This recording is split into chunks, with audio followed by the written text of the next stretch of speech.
Bonjour à tous, je reviens pour la vidéo du film Shelf Tour, donc pour vous présenter mes films de fiction qui, comme vous le constatez, sont posés sur le rebord de la fenêtre puisque, comme je le disais dans ma dernière vidéo, je n'ai pas de bibliothèque pour l'instant. Donc là je vais vous présenter la première partie, ce sera en plusieurs vidéos parce qu'en fait j'avais déjà essayé de le tourner une fois en 2 vidéos et c'était beaucoup trop long, résultat le chargement YouTube avait planté et ça m'avait carrément saoulé. Donc là je vais faire plusieurs petites vidéos, peut-être 3 ou 4, qui dureront environ un quart d'heure chacune je pense.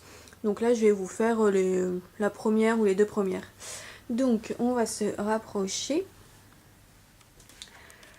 Alors mes films sont classés par ordre alphabétique de réalisateurs puisque j'aime bien que les films d'un même réalisateur soient tous ensemble. Alors sauf les parties sur le dessus là puisqu'en fait j'avais tout mis en désordre pour tourner la première tentative de vidéo et j'avais pas re-rangé depuis. Donc du coup là je vais commencer par cette partie là qui est toujours bien rangée. Et puis alors je me rappelle pas forcément par cœur des noms de tous les réalisateurs. Donc du coup, quand je m'en souviendrai, je vous le dirai, et sinon je vous dirai juste le titre. Alors, commençons.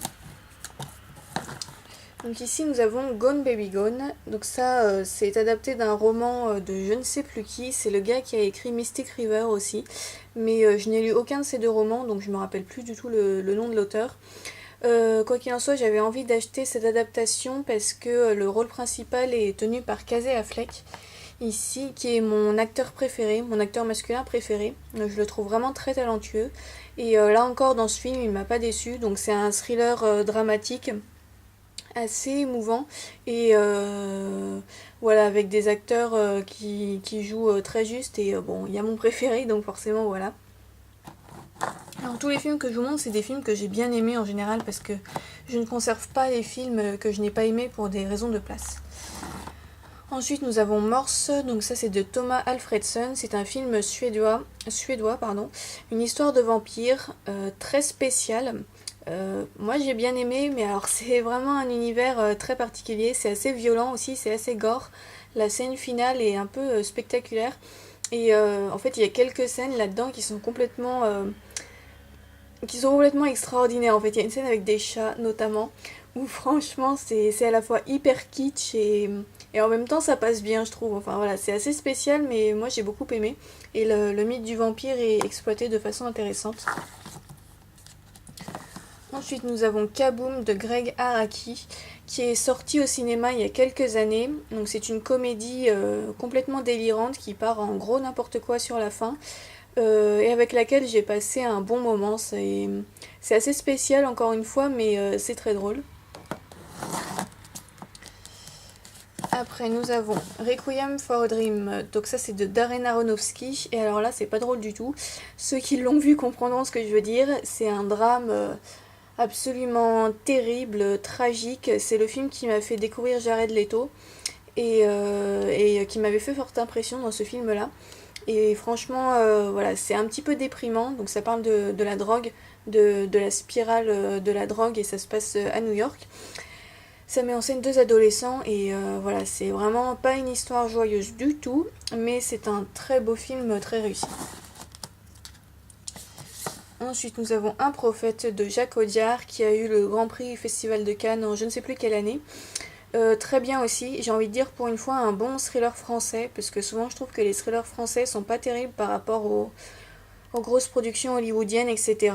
Et là, je trouve qu'on atteint vraiment un bon niveau, c'est un très bon film, assez intense, assez profond, et qui m'a beaucoup plu. Ensuite, nous avons L'Orphelinat de J.A. Bayona, un film d'épouvante espagnol. Il y en a pas mal qui sont sortis ces dernières années, des films d'épouvante espagnols, et ils sont assez réussis dans l'ensemble, je trouve. Donc là, c'est un film surtout d'atmosphère, en fait. Ça se passe dans une grande maison qui était un ancien orphelinat, en fait, et l'atmosphère est assez réussie. C'est également une histoire assez tragique, avec des passages assez tristes, et aussi pas mal de choses assez inquiétantes. C'est pas le film d'horreur le plus terrifiant que j'ai vu, mais il y a une belle atmosphère et je l'ai trouvé très réussi. Après, Fricks, la monstrueuse parade de Todd Browning. Donc ça c'est un classique du cinéma que j'avais eu pour un anniversaire. assez bizarre. Ça m'a mis un petit peu mal à l'aise, c'est assez malsain. Mais j'avais quand même bien aimé. Donc c'est l'histoire d'un cirque en fait où les attractions sont des personnes mal formées. Et bon, c'est vraiment un film spécial. J'ai rien vu d'autre qui ressemblait à ça dans tout ce que j'ai eu l'occasion de voir en termes de film. Et voilà, c'est assez bizarre, mais bon, pour la culture cinématographique, c'est pas mal. Ensuite, Ed Wood de Tim Burton. Donc, le chat. Pardon. Donc ça c'est l'un de mes préférés de Tim Burton, sachant que je ne suis pas fan de toute la filmographie de ce réalisateur. En fait, je trouve qu'il a fait de très bonnes choses et des choses un petit peu moyennes. Là, celui-ci fait partie des très bonnes choses à mon goût. On n'en parle peut-être pas autant que ces films qui sont plus fantastiques, plus merveilleux, parce que là c'est pas du tout un film fantastique, c'est une comédie, je dirais. Une comédie dramatique, je ne sais pas trop. Donc il n'y a pas du tout de fantastique ou d'éléments de monde imaginaire ou quoi que ce soit, mais je l'ai trouvé vraiment très réussi. Tous les acteurs sont très justes. Donc il y a entre autres Johnny Depp, il y a Patricia Arquette aussi, je crois. Euh, Comment il s'appelle Jim Murray. Ah, je sais plus si c'est ça son prénom.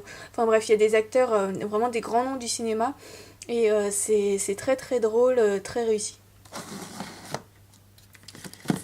Ensuite, nous avons Avatar de James Cameron. Alors ça a été mon plus gros coup de cœur de l'année où il est sorti. Je sais plus si c'était 2010 ou 2011.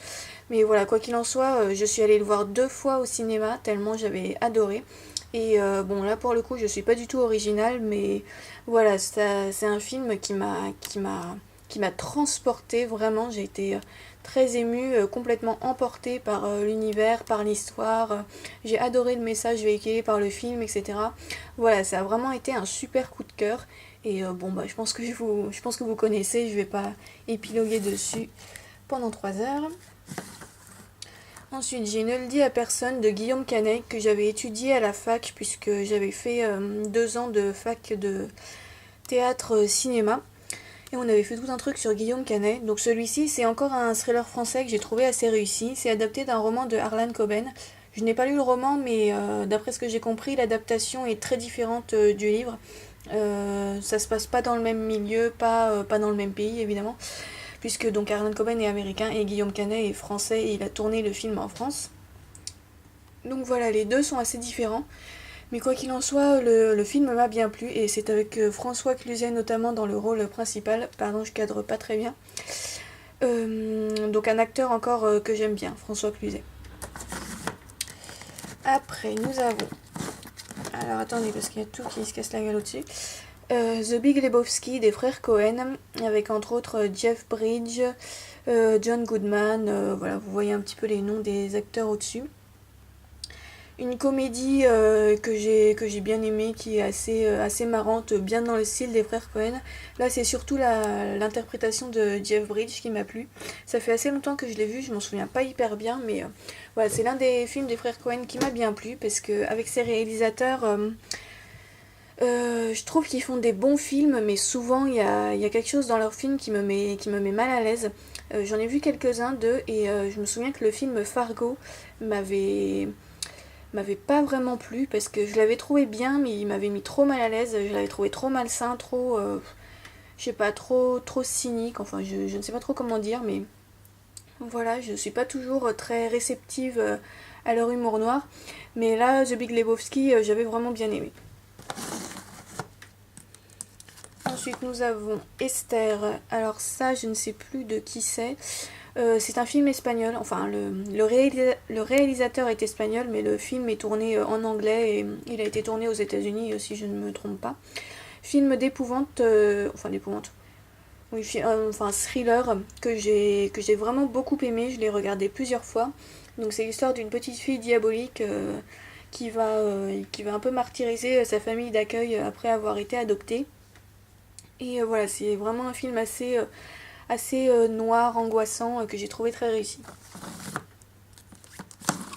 Ensuite, nous avons Danse avec les loups de Kevin Costner. Je vous parlais récemment du roman que j'ai lu au cours du mois de janvier. Donc voici le film qui dure près de 4 heures il me semble, mais qui est une belle adaptation, j'en garde un bon souvenir. Il est moins dramatique que le roman, donc si je devais choisir entre les deux, je dirais que j'ai préféré le roman, mais le film est quand même assez réussi. Ensuite, nous avons A History of Violence. Alors ça c'est de David Cronenberg et c'est le film qui m'a fait découvrir Viggo Mortensen, donc l'acteur là.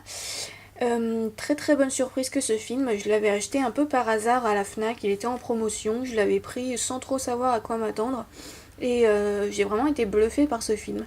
Alors je sais pas trop si c'est plutôt un thriller ou un drame, je dirais que c'est un peu entre les deux, mais je ne saurais même pas comment vous le décrire parce que c'est assez particulier.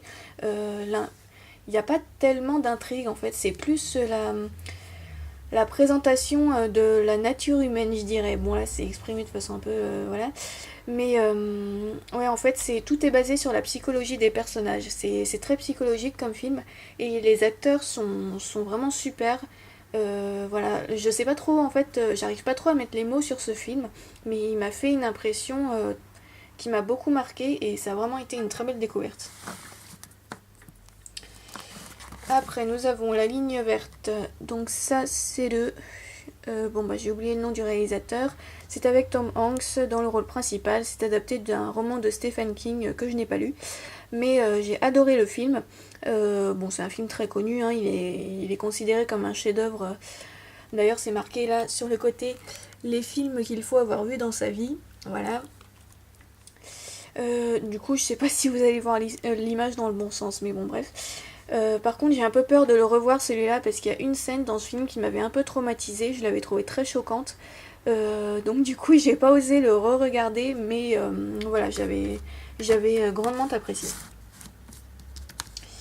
Après, alors attendez, j'essaye de le sortir. Le silence des agneaux. Alors ça, j'ai oublié le nom du réalisateur encore. Mais bon, c'est avec Jodie Foster, Anthony Hopkins et Scott Glenn. Donc ça fait partie de la série des Hannibal Lecter. C'est le plus connu, celui qui a eu 5 Oscars, meilleur film, meilleur réalisateur. Je crois qu'il y a eu meilleur acteur aussi, enfin bref. Il a eu tous les Oscars super bien quoi. Donc voilà, je pense que vous connaissez encore une fois, c'est un thriller très connu. Je n'ai pas lu le roman dont il est adapté, mais ce livre est dans ma wishlist. Et d'ailleurs, il faudrait que je me l'achète parce que j'ai bien envie de finir ma série des Hannibal Lecter. Il serait temps que je m'y mette. En tout cas, cette adaptation m'a bien plu. Après, nous avons L'exorcisme d'Emily Rose. Ça, c'est de Scott Derrickson, dont je vous parlais récemment, puisque c'est lui également qui a réalisé Sinister, que j'ai acheté il n'y a pas très longtemps et dont je vous ai parlé dans un livre et film. Alors, je n'ai pas Sinister rangé ici, puisqu'en fait, je vais le ramener chez mes parents et le laisser là-bas, puisque c'est un peu bête, mais je ne veux pas avoir la tentation de le re-regarder et d'avoir encore des insomnies. Donc, du coup, je le laisse chez mes parents, en fait, pour un peu m'obliger à ne pas le revoir. Bon, c'est une petite technique comme ça, voilà. Par contre, l'exorcisme d'Emily Rose, je le garde parce que il me fait pas... Oh, le chat encore, pardon. Il ne fait pas vraiment peur, mais j'ai beaucoup aimé ce film, notamment grâce à l'interprétation de Jennifer Carpenter, qui joue le rôle de la jeune fille possédée et que j'ai trouvé très talentueuse dans ce rôle. Et voilà, c'est un film d'horreur qui casse pas des briques, mais qui est très agréable à regarder, je trouve. Ensuite, nous avons l'assassinat de Jesse James par le lâche Robert Ford. Alors ça, je ne sais plus de qui c'est avec Brad Pitt et Casey Affleck, et c'est le film qui m'a fait découvrir Casey Affleck. Donc je vous disais au début que c'est mon acteur préféré, et c'est dans ce film-là que je l'ai découvert et que vraiment... je l'ai trouvé génial, quoi. J'ai trouvé qu'il jouait mieux que Brad Pitt, en fait, puisque dans ce film, Brad Pitt a le rôle principal, le rôle du héros, donc même si c'est un peu un anti-héros, il est quand même charismatique à la base, alors que Casey Affleck a le rôle donc de Robert Ford, qui est un rôle, je trouve, beaucoup plus difficile à jouer, parce que c'est un personnage qui est vraiment pas du tout attachant, qui a beaucoup de défauts, et... Casey Affleck le joue magnifiquement bien, je trouve. Donc si je devais donner une récompense pour le jeu d'acteur entre Brad Pitt et lui, ce serait Casey Affleck, même si il est en tout petit et derrière Brad Pitt, je trouve que c'est lui qui marque le plus ce film. Qui, donc à part ça, est un bon western assez réussi. Ensuite nous avons Little Miss Sunshine. Ensuite je vais couper la vidéo pour pas que ça dure trop longtemps. Donc Little Miss Sunshine, une comédie dramatique très connue. Vous avez la queue du chat en plein milieu, mais bon. Voilà, je ne sais pas quoi dire d'autre. J'ai bien aimé, j'ai trouvé ça très sympa. La scène de danse... Attendez. Voilà. Donc ce félin aime bien se mettre en plein milieu de mes vidéos. Donc on va pas y arriver. Alors, donc oui, j'ai beaucoup aimé cette comédie qui allie l'humour noir avec l'humour tout court. Et voilà, qui est très sympa. Donc je vais couper cette vidéo ici et je reprends juste après, en espérant que vous n'ayez pas trop d'interruptions de ce genre là. Bref, à tout de suite.